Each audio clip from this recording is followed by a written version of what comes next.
ಹುಬ್ಬಳ್ಳಿಯಲ್ಲಿ ಹೆಲ್ಮೆಟ್ನಿಂದ ಹೊಡೆದು ನವ ವಿವಾಹಿತೆ ಕೊಲೆ. ಪತ್ನಿಯನ್ನ ಹೆಲ್ಮೆಟ್ನಿಂದ ಹಲ್ಲೆ ನಡೆಸಿ ಕೊಲೆ ಮಾಡಿರುವ ಘಟನೆ ಹುಬ್ಬಳ್ಳಿಯ ತಾರಿಹಾಳ ಗ್ರಾಮದಲ್ಲಿ ನಡೆದಿದೆ. 19 ವರ್ಷದ ನಾಗರತ್ನ ಹಳೆಮನಿ ಮೃತ ಮಹಿಳೆ ಎಂದು ಗುರುತಿಸಲಾಗಿದ್ದು, ಆರೋಪಿ ಆಕೆಯ ಪತಿ ಶಿವರಾಜ್ ಎಂದು ತಿಳಿದುಬಂದಿದೆ.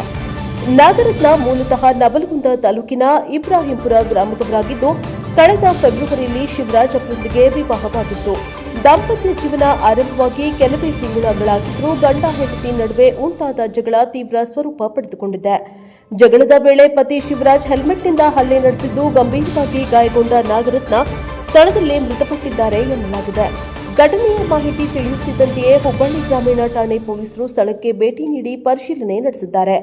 ಮೃತದೇಹವನ್ನು ಮರಣೋತ್ತರ ಪರೀಕ್ಷೆಗೆ ರವಾನಿಸಲಾಗಿದ್ದು, ಕೊಲೆಗೆ ನಿಖರ ಕಾರಣವೇನು ಎಂಬುದರ ಕುರಿತು ಪೊಲೀಸರು ತನಿಖೆಯ ಬಳಿಕ ತಿಳಿದುಬರಬೇಕಿದೆ. Bureau report Santosh Medar, NKS TV4 Dharwad.